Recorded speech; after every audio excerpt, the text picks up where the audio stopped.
July 15, 2018, 3:47 p.m. The thermometer on the pristine porch of 1242 Maple Drive read 97 degrees. But the real story wasn't the Memphis heat. Behind the freshly painted cream walls and meticulously maintained rose gardens of this East Memphis showpiece, a tragedy was about to unfold that would shatter the carefully constructed illusions of Magnolia Heights forever.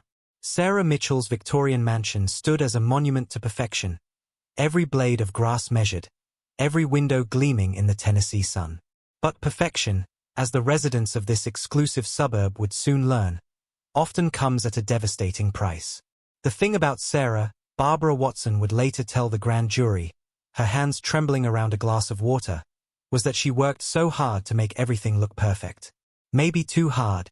Sarah Mitchell hadn't always been the widow of Maple Drive. 8 months ago, she'd been Sarah Mitchell, wife of James Mitchell, one of Memphis's most successful real estate developers.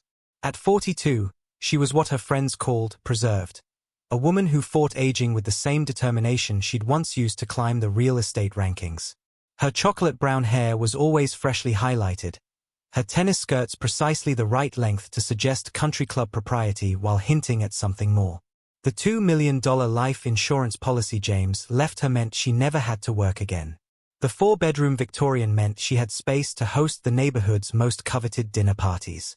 But money couldn't fill the silence in her king-sized bed, couldn't replace the sound of her husband's keys in the door every evening at 6.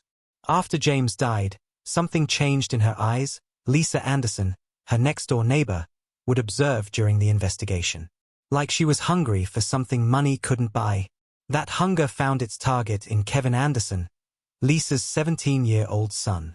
6 feet 2 inches of junior Olympic swimming potential living just over the pristine hedge that separated their properties. Team captain with a 4.2 GPA and shoulders that made the mothers at Swim Meets Whisper behind their hands. The University of Texas had already dangled a full scholarship in front of him, contingent on his performance at the state championships. Kevin was different from the other boys, Coach Thompson would testify. More mature. Maybe too mature for his own good. You see it sometimes with kids raised by single parents. They grow up too fast.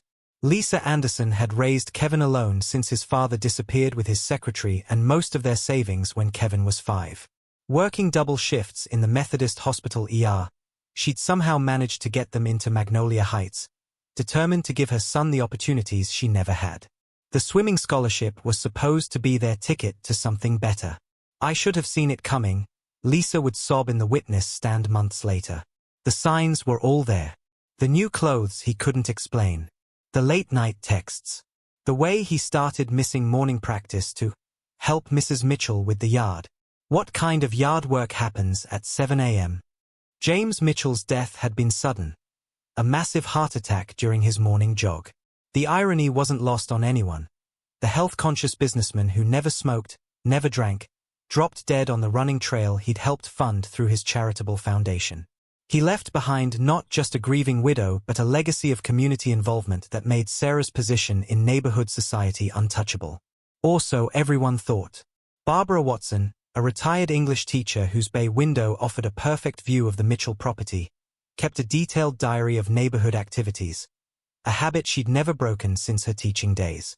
Her entries would later become crucial to Detective Michael Torres's investigation. The boy was over there all the time, she would tell him, flipping through pages of careful observations. At first, it seemed innocent enough. A teenager helping a widow with house maintenance. But then I noticed the way she watched him from her kitchen window. The way her hand would linger on his arm during their conversations. I taught high school for 30 years, detective. I know what trouble looks like before it happens. Coach Thompson had been the first to notice the changes in Kevin's performance. The boy who'd been seconds away from breaking the state record in the 200-meter freestyle was suddenly struggling to maintain his captain position. His time started slipping in June, Thompson would report. I asked if everything was okay at home. He said he was just tired from doing extra work to help his mom with bills. I should have pushed harder for answers. Detective Michael Torres, a 20-year veteran of Memphis homicide, would later piece together the pattern that everyone had seen but no one had wanted to acknowledge.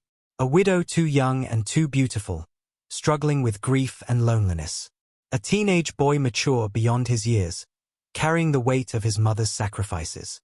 A neighborhood too focused on maintaining appearances to see the tragedy unfolding behind perfectly trimmed hedges. In cases like these, Torres would later write in his report, everyone thinks they know the whole story.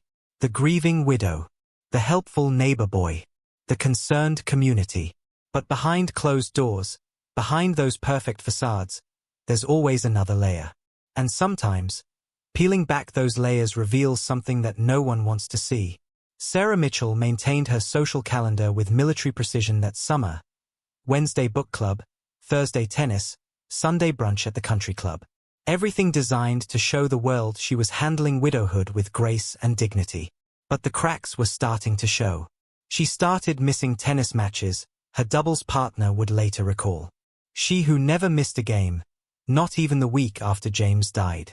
And when she did show up, she seemed distracted. Kept checking her phone. We all assumed she was dating again. We just never imagined.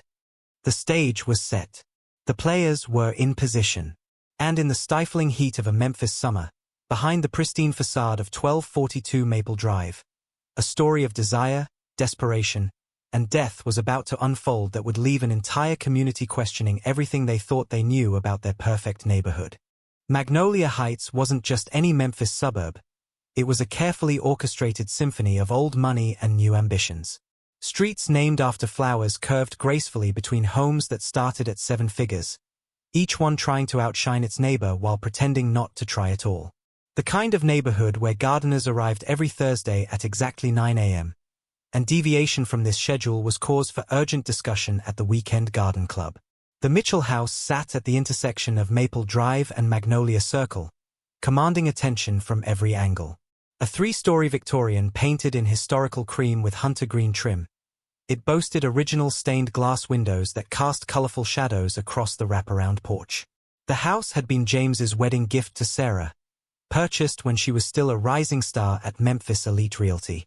The layout was like something from Architectural Digest, Detective Torres would note in his initial report. Main floor, formal living room, dining room, gourmet kitchen opening to a family room with French doors leading to the pool area. Second floor, master suite, 3 bedrooms converted to a home office, library, and gym. Third floor, what Mrs. Mitchell called her private retreat, significant to the case's later developments. But it was the pool house that would become the focal point of the investigation. A recent addition James had completed just months before his death. It featured a changing area, full bathroom, and a small kitchenette. The perfect pool house for entertaining, Sarah had once boasted at a garden club meeting. She didn't know then how those words would come back to haunt her. The social hierarchy of Magnolia Heights operated on subtle but rigid rules. At the top sat the founding families, those who'd been there since the suburb's inception in the 1960s. The Mitchells, despite their wealth, were relatively new money, just 12 years in the neighborhood. But James's philanthropy and Sarah's social finesse had earned them acceptance among the elite. The Andersons, living in what was arguably the most modest home in Magnolia Heights, existed on the periphery of this social structure. Lisa's position as an ER nurse garnered respect, but her single mother status and mortgage struggles kept her from full acceptance into the inner circle. 8 months after James's death, the neighborhood was still adjusting to its new dynamic. Sarah's position had shifted, no longer half of Magnolia Heights' power couple, but not quite relegated to the ranks of the other widows who lived quietly with their memories and cats. She existed in a sort of social limbo, maintained by her wealth and her legendary dinner parties. The summer of 2018 pressed down on Memphis like a hot, wet blanket. Air conditioners hummed constantly, and the normally busy sidewalks emptied by 10 a.m. as residents retreated into their climate-controlled sanctuaries. But behind drawn curtains and closed doors, tensions were building.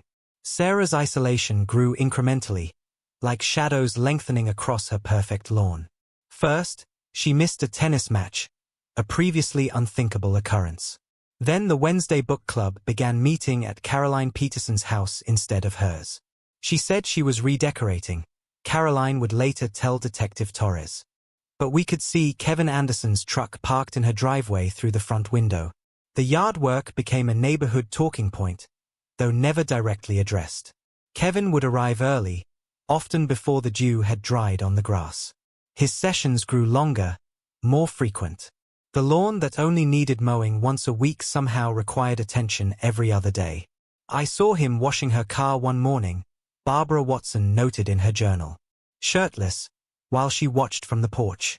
In my day, we had more discretion. Lisa Anderson's concerns grew with each passing week. The scholarship offers that had once crowded their mailbox dwindled to a trickle. Kevin's times in the pool kept slipping, tenths of seconds adding up to missed opportunities. He was making money, Lisa would later tell the grand jury, her nurse's uniform wrinkled from a double shift. But things weren't adding up. New clothes, an expensive watch, more than yard work should pay. When I asked, he said Mrs. Mitchell was generous with tips. Something in my gut told me there was more to it. The financial pressures in the Anderson household mounted. Lisa had taken out a second mortgage to keep them in Magnolia Heights, banking everything on Kevin's swimming scholarship. Each missed practice, each declined time, was another crack in their carefully planned future. Coach Thompson's concerns became more urgent. It wasn't just his times, he would testify. His focus was gone. He'd space out during team meetings, check his phone constantly. I caught him texting during practice. Something the old Kevin would never have done. The whispers started at the country club, spread through tennis matches and garden club meetings. Sarah's behavior became a source of carefully worded concern. Her clothes got younger, tighter. The dinner parties that had once been elegant affairs became louder, lasted later. Looking back, Barbara Watson would later say, "We all saw what was happening. We just didn't want to believe it. Not in our neighborhood. Not with our people. But in Magnolia Heights, where appearance was everything and secrets were currency. The truth was about to explode into the open in a way that no amount of social finesse could smooth over." June 8, 2018 marked the beginning of a tragedy that would shatter Magnolia Heights forever. The morning started like any other. Kevin Anderson arrived at 9:30 a.m. to clean the Mitchell pool, a job he'd been doing 3 times a week since James's death. Sarah Mitchell watched from her kitchen window, nursing what she would later admit to Detective Torres was her third mimosa of the morning. It would have been James's birthday. Sarah's voice would crack during questioning. He would have been 46. I found his gift in the back of my closet that morning, a Rolex I'd bought months before. I couldn't stop staring at it. The temperature had already hit 91 degrees, and Kevin had stripped off his shirt as he skimmed leaves from the pool. At 17, his swimmer's physique drew glances from neighborhood girls, but until that morning, Sarah had maintained professional distance. I heard her crying before I saw her, Kevin's statement would read. Not loud crying. That quiet kind that's somehow worse. She was standing there in a white tennis dress, holding a glass of lemonade, and just breaking. The security camera footage would later show Sarah's approach to the pool. 10:47 a.m., her steps unsteady, mascara slightly smeared. She stood watching Kevin work for 3 full minutes before speaking. "I miss him so much," she said, her voice barely above a whisper. "Everyone expects me to be over it by now. 8 months is enough grieving, they say. Back to tennis, back to book club, back to normal." She laughed bitterly. What's normal about sleeping alone in a bed meant for 2? Kevin, unprepared for such raw emotion, did what he'd been raised to do. He listened. He set down the pool skimmer and faced her fully, offering the kind of attention that lonely people crave. She wasn't Mrs. Mitchell in that moment, he would later tell his lawyer. She was just Sarah, a person drowning in grief while everyone else was swimming in their perfect lives. The touch came naturally, her hand on his bare arm as she spoke, his awkward pat on her shoulder turning into something more lingering. The security footage shows them standing close, too close, for several minutes. "I felt like I could breathe for the first time in months," Sarah's diary would reveal. "He looked at me like I was real. Not just James Mitchell's widow putting on a brave face." The kiss, when it came, surprised them both. Neither would later admit to initiating it. But in the privacy of her pool house, surrounded by the scent of chlorine and summer flowers, lines were crossed that could never be uncrossed. "I knew it was wrong," Kevin's journal would later reveal. She was Mrs. Mitchell. My neighbor. Mom's friend. But when she kissed me, I forgot all that. I forgot everything except how alive it made me feel. Their moment might have remained just that. A moment. If not for the summer solstice pool party 3 days later.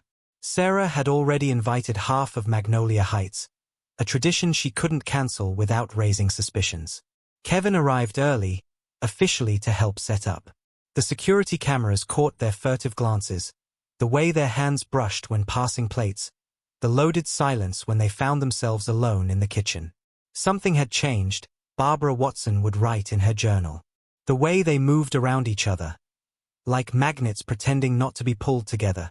The party itself became a torturous exercise in restraint. Sarah wore a new designer swimsuit, emerald green, cut high on the thigh. Inappropriate for a widow, the garden club ladies would later whisper. Kevin couldn't keep his eyes off her. I watched them that day, Lisa Anderson would tell Detective Torres. Not because I suspected anything then. Just mother's intuition, I guess. Something felt off. Their secret meetings began cautiously. Text messages sent from burner phones they'd bought at separate Walmart locations. June 12th, 2:15 p.m. Sarah, pool needs attention. Kevin, regular cleaning schedule is tomorrow. Sarah, some things can't wait. The pool house became their sanctuary. Sarah installed a keypad lock, telling the neighborhood what it was for liability reasons. Only she and Kevin knew the code. 0608, the date of their first kiss. Their emotional attachment deepened with each meeting. Sarah found herself sharing things she'd never told anyone. Her dreams of painting, her fear of aging, her secret desire to leave Memphis altogether. She understood me, Kevin's private notebook would reveal. Not as a swimming scholarship, not as Lisa Anderson's son. Just me. When I showed her my art, she didn't laugh. She wanted to know the story behind each piece. Close calls became part of their daily dance. On June 25th, Lisa nearly discovered them in the pool house. The chlorine smell and Kevin's wet hair supported their story of impromptu swimming technique practice, but suspicions grew. July 3rd brought another near discovery. Barbara Watson, walking her dog, noticed Kevin's car parked 2 blocks away, poorly hidden behind the Methodist church. Sarah's kitchen lights burned until 3 a.m. Their text messages grew bolder. July 7th, 1:20 a.m. Kevin, can't sleep thinking about you. Sarah, this is dangerous. Kevin, I don't care. Sarah, come anyway. Back door. The community's whispers grew louder. Sarah's behavior became more erratic. She missed 3 tennis matches in 2 weeks. Her usually immaculate garden showed signs of neglect. I saw them at the grocery store, Caroline Peterson would tell investigators. Just a casual conversation in the produce section. But the way they looked at each other, it wasn't right. Kevin's swimming times continued to slip. Coach Thompson called Lisa, concerned about his star athlete's sudden decline. His missing morning practices, the coach reported. When he does show up, his mind's elsewhere. This isn't the Kevin we know. Their attachment deepened beyond physical attraction. Sarah began attending every swim meet, claiming a newfound interest in the sport. She sat in the stands, watching Kevin slice through water, remembering how his shoulders felt under her hands. Late July brought more risky behavior. Security cameras caught their shadows in the pool house at midnight, 2 a.m., 4 a.m. Sarah bought art supplies, encouraged Kevin's hidden talent. A $5,000 check for one of his paintings raised eyebrows at the local bank. Text messages became their lifeline. July the 22nd, 11:45 p.m. Sarah, I can't keep pretending. Kevin, then don't. Sarah, what about your mom? Your future. Kevin, you are my future. Each message saved in their phones would later become evidence, a digital trail of growing obsession.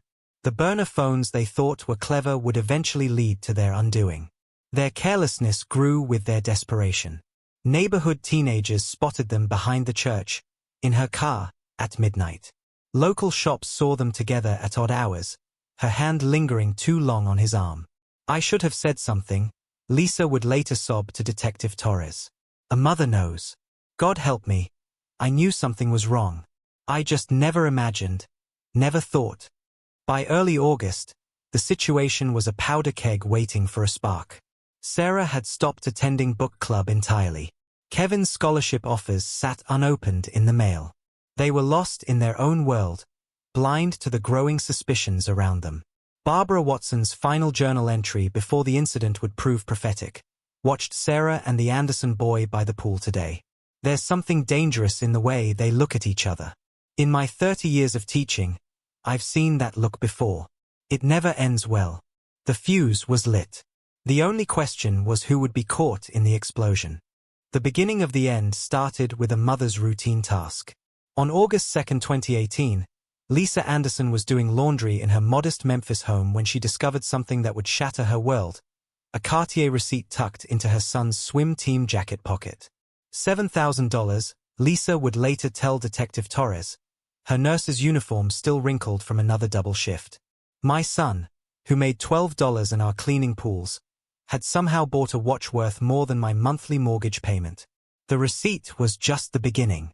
Hidden in Kevin's desk drawer, wrapped in an old swim meet program, Lisa found a burner phone filled with messages that made her heart stop. Hundreds of texts to someone saved simply as S, each one more damning than the last. Barbara Watson, still watching from her window across the street, documented the changes in her meticulous journal. Kevin stopped coming home after practice, she wrote. His car would appear in the evening, parked 2 streets over, thinking no one would notice. But in Magnolia Heights, someone always notices. At Memphis East High School, Kevin Anderson's transformation from star athlete to troubled teen happened with frightening speed. Janet Myers, the school counselor, began keeping a separate file documenting her concerns. He was like a different person, Myers would later testify. The focused, ambitious boy who'd never missed a practice was suddenly sleeping through classes. His GPA dropped from a 4.2 to a 2.8 in less than 2 months. Coach Thompson watched helplessly as his star swimmer's times plummeted. Texas called on August 15, he recalled during the investigation. They said they were re-evaluating their scholarship offer. In coach speak, that means it's already gone. But it was Sarah Mitchell's behavior that truly set the neighborhood tongues wagging. The elegant widow who once hosted Magnolia Heights' most sophisticated dinner parties now appeared disheveled at morning swim meets, wearing clothes that raised knowing eyebrows among the country club set. She stopped trying to hide it, Barbara Watson noted. The way she looked at that boy, like a drowning person looking at air. The financial entanglement deepened with frightening speed. Bank records would later show Sarah making large cash withdrawals, $3,000 here, $5,000 there. Kevin suddenly sported designer clothes and a new MacBook Pro, items his mother's nursing salary couldn't possibly afford. Richard Harrison, the Mitchell family attorney, noticed the suspicious patterns in Sarah's spending. The trust James left had strict provisions, Harrison would testify. Sarah was burning through money like someone who didn't expect to need it much longer. Everything changed on August 20th.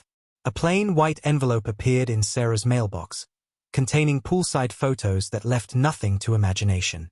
The blackmailer demanded $50,000 in exchange for silence. Security footage from that evening shows Sarah running barefoot across her manicured lawn to the pool house, phone in hand.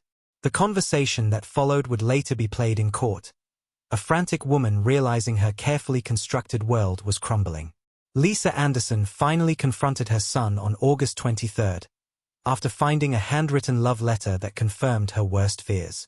The conversation, as she would later tell Detective Torres through tears, revealed how far gone her son already was.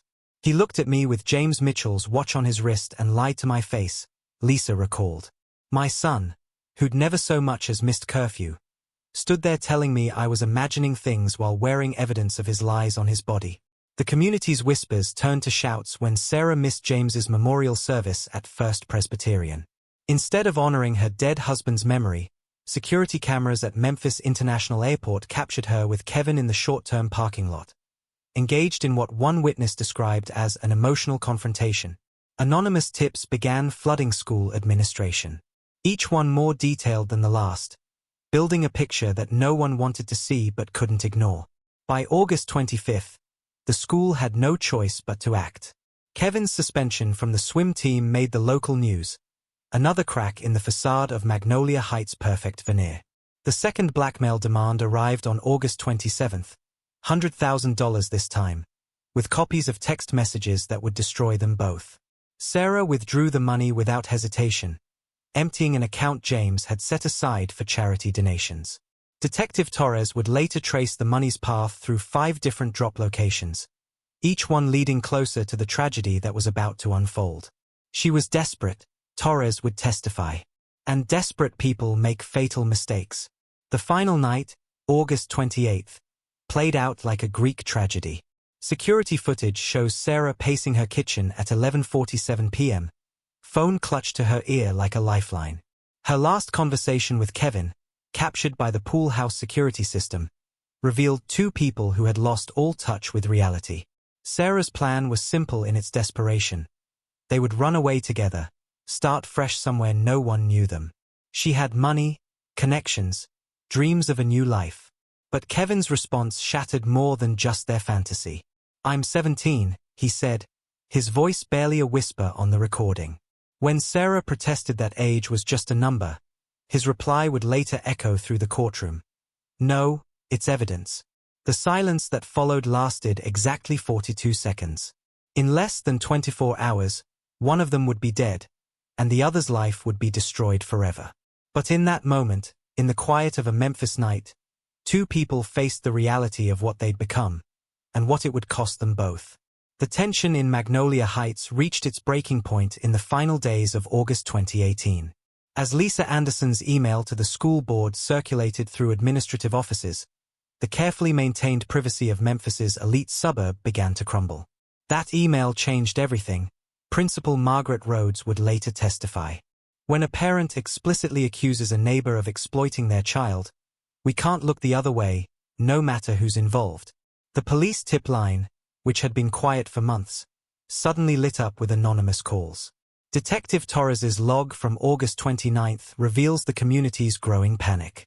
10:15 a.m., caller reports suspicious meetings in Mitchell Pool House. 11:30 a.m., anonymous tip about expensive gifts to a minor. 2:45 p.m., local business owner reports concerning behavior behind Methodist Church. 4:20 p.m., school staff member expresses concerns about student welfare. But it was the video that arrived in Sarah's inbox on August 30th that sent everything spiraling toward its tragic conclusion. Security footage from her own pool house, somehow accessed and copied, showing intimate moments that left no room for denial. The blackmailer knew exactly what they were doing, Detective Torres would later explain. They didn't just threaten to expose the relationship. They proved they could destroy both lives with a single mouse click.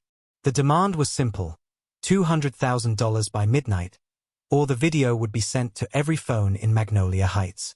Sarah's response, captured by her home security system, showed a woman unraveling.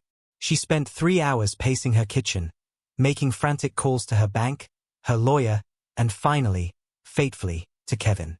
At Memphis East High School, the whispers had become a roar. Kevin's sudden removal from the swim team sparked speculation that reached far beyond the pool deck.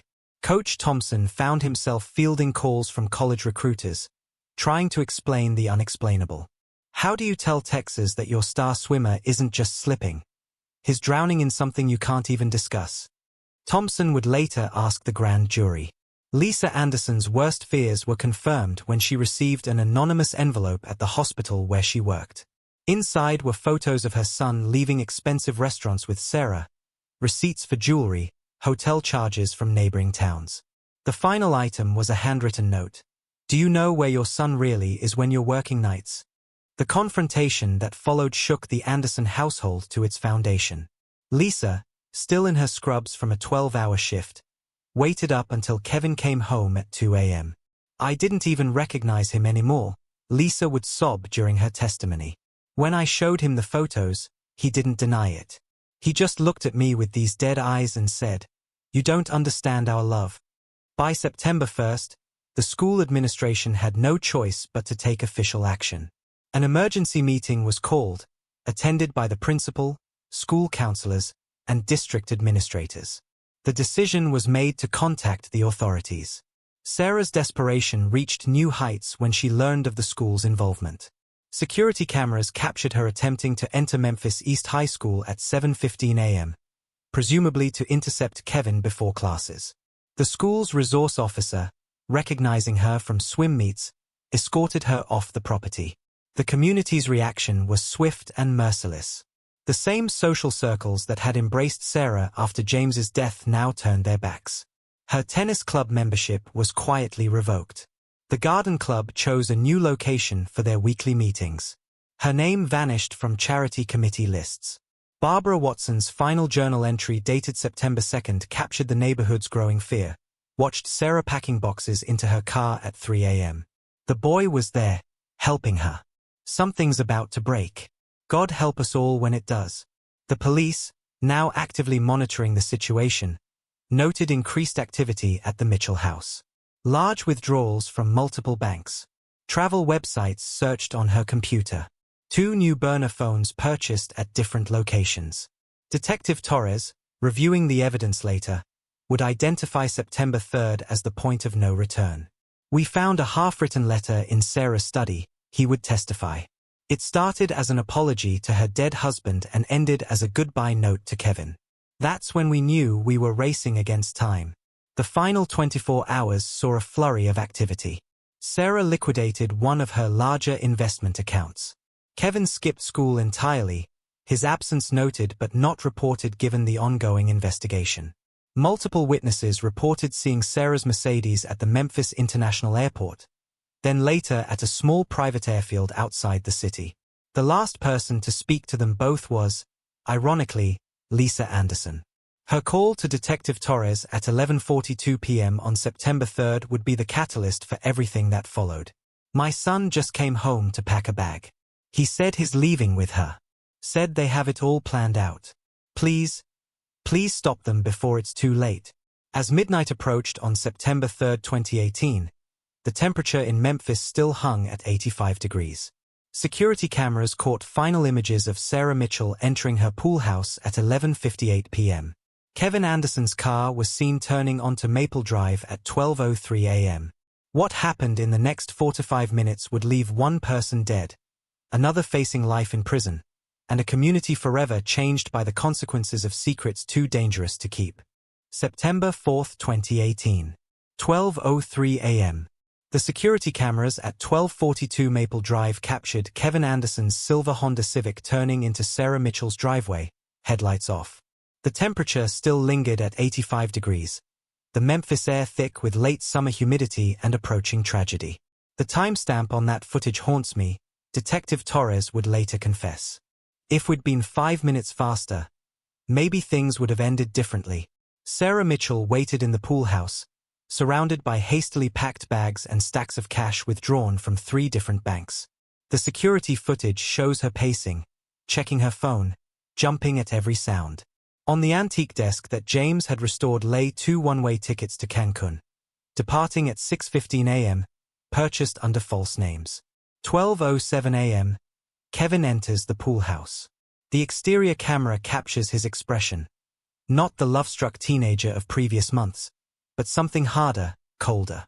He carried a backpack that police would later find contained his passport and Sarah's love letters. "You could feel the tension through the surveillance video," Torres noted. "The way they moved around each other.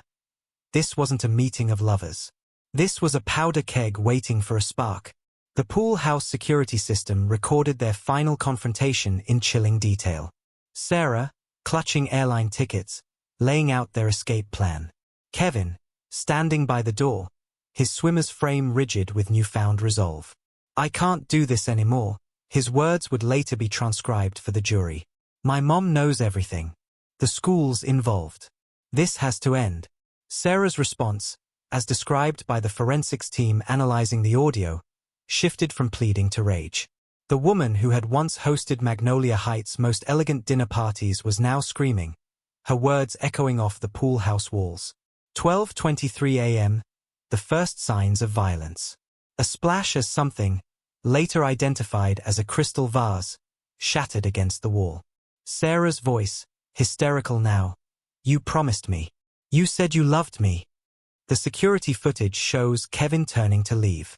Sarah grabbing his arm, her manicured nails leaving marks that would later be photographed by crime scene investigators. The struggle that followed lasted exactly 97 seconds. The physical evidence tells the story. Medical examiner Dr. Patricia Chen would testify. The victim fell backward, striking their head on the corner of the antique desk. The angle of impact, combined with the force, death would have been almost instantaneous. 12:27 a.m., the pool house falls silent. The exterior camera captures Kevin stumbling out, his white tennis shirt stained red. He stands there for 42 seconds, staring at his hands in the moonlight, before walking to his car with mechanical precision. Lisa Anderson's call to 911, recorded at 12:45 a.m., captures a mother's worst nightmare. "My son just came home. There's blood, oh God, there's so much blood. He's not making sense. Please hurry." The first responders arrived at 1242 Maple Drive at 12:52 a.m. Officer James Rodriguez was first on scene. The pool house lights were still on. Door wide open. You could smell the copper tang of blood from the driveway. Inside, they found Sarah Mitchell sprawled across the antique desk, her emerald green dress now stained a darker shade. The escape plan scattered around her, airline tickets, stacks of cash, a half-written letter to Kevin that would never be finished. The scene told a story of desperation. Crime scene investigator Maria Sanchez would report. Broken glass everywhere. Overturned furniture. A struggle between two people who had crossed lines that could never be uncrossed. By 1:15 a.m., Maple Drive was awash in red and blue lights. Neighbors in silk pajamas and hastily tied robes gathered behind police tape, watching as crime scene technicians moved in and out of the pool house. Barbara Watson, ever vigilant, recorded it all in her journal. The boy sat in the back of a police car, staring at nothing. His mother collapsed on the lawn when they brought out the body bag. Sarah Mitchell, who always insisted on perfection, was wheeled away under a sheet stained with her own blood. The aftermath was immediate and devastating. By sunrise, news vans lined Maple Drive. Reporters broadcast live from manicured lawns, telling the world how a widow's obsession and a teenager's confusion had ended in death. Memphis East High School canceled classes for the day. The swim team gathered in their locker room, Kevin's empty locker a silent reminder of how quickly dreams can turn to nightmares. "We found his letter of intent to Texas still in his locker," Coach Thompson would later say, his voice breaking. Everything he'd worked for, everything his mother had sacrificed for, gone in one night of madness. Detective Torres, walking through the pool house at dawn, found the final piece of the puzzle. Sarah's phone, cracked but still functioning. Her last unsent text message to Kevin read, "If I can't have you, no one will." By noon on September 4th, Kevin Anderson was formally charged with manslaughter. Lisa Anderson mortgaged her home for his bail. And in the perfectly maintained gardens of Magnolia Heights, neighbors who had watched this tragedy unfold whispered about how they had seen it coming but done nothing to stop it. The most tragic part, Detective Torres would later write in his final report, wasn't just the death of Sarah Mitchell. It was watching how a combination of loneliness, obsession, and secrets could destroy not just two lives, but an entire community's sense of safety and trust. The Memphis Police Department's investigation into Sarah Mitchell's death began in the pre-dawn hours of September 4, 2018. Detective Michael Torres, a veteran of Memphis homicide, arrived at 1242 Maple Drive at 2:15 a.m. to find a scene that would challenge even his experienced eye. The pool house told multiple stories, Torres would later write in his official report. A planned escape, evidenced by packed bags and airline tickets. A violent confrontation, marked by broken glass and blood spatter. And beneath it all, a tragedy months in the making. Crime Scene Unit Chief Maria Sanchez spent 72 hours processing the scene. Her team collected over 200 pieces of evidence, including Sarah's cracked iPhone, blood-stained love letters, and security camera hard drives that would prove crucial to the prosecution's case. The blood spatter analysis was definitive, Sanchez testified. The victim fell backward, striking the corner of the desk with significant force. The angle and impact patterns suggested a push rather than an intentional strike. Digital forensics proved particularly revealing. Despite their attempts at secrecy, Sarah and Kevin had left an extensive electronic trail. The cybercrimes unit recovered 2,847 text messages between their burner phones, 126 hours of security footage from the pool house, $243,000 in bank transfers, multiple flight searches to non-extradition countries. The timeline reconstruction placed Kevin at the scene for exactly 23 minutes.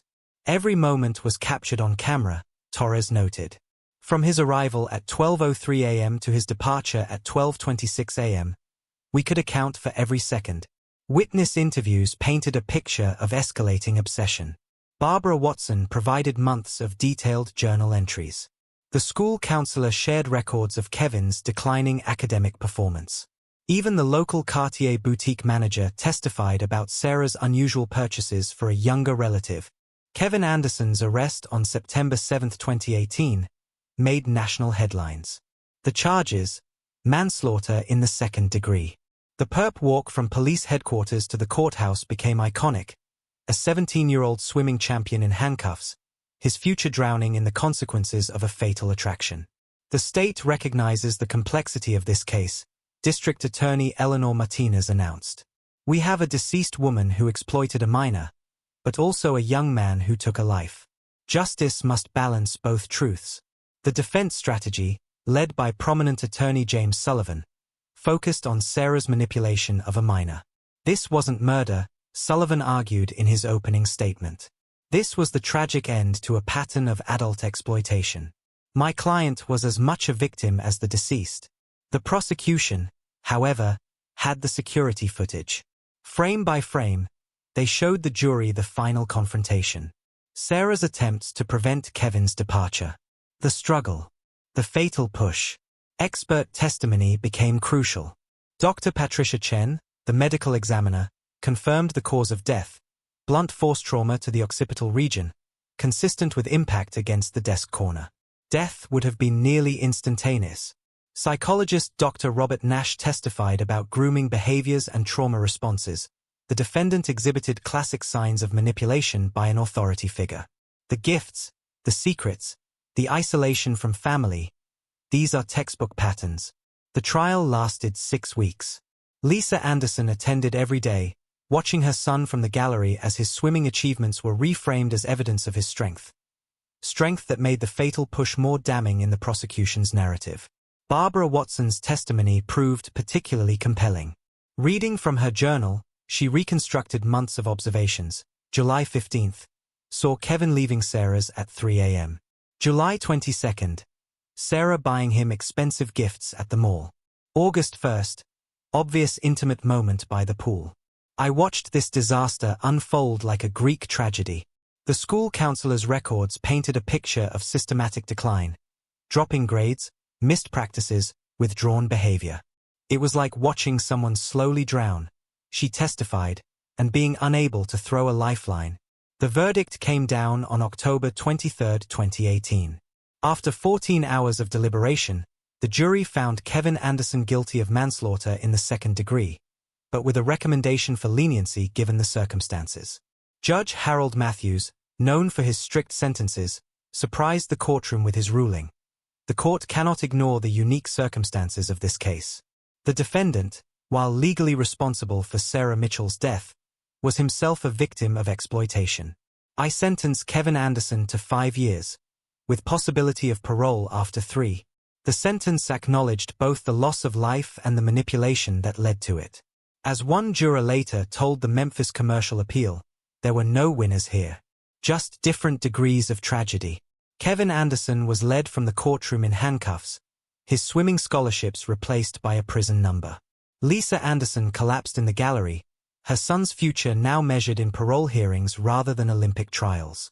The legal system worked, Detective Torres would later reflect, but did justice really prevail? A woman is dead, a young man's life is derailed, and a community is left wondering how they missed the signs until it was too late. The ripple effects of Sarah Mitchell's death and Kevin Anderson's conviction spread through Memphis like poison in still water. Lisa Anderson, once respected as a dedicated single mother and ER nurse, took a leave of absence from Methodist Hospital. The whispers followed her even in the antiseptic halls where she had worked for 15 years. "I lost everything," Lisa would tell Dateline NBC in their special Death in a Perfect Suburb. "My son, my home, my community. Even my patients looked at me differently, wondering how I didn't see what was happening under my own roof." The Anderson home, mortgaged to pay for Kevin's legal defense, sold at a loss. Lisa moved into a small apartment across town, closer to the state prison where her son now lived in a 6-by-8 cell. Magnolia Heights, once Memphis's most coveted address, saw property values plummet. Real estate agent Caroline Parker noted the impact. Houses that listed at $1.2 million dropped to $800,000 overnight. Nobody wanted to live where that happened. Every pool house became a reminder. Memphis East High School struggled with the aftermath.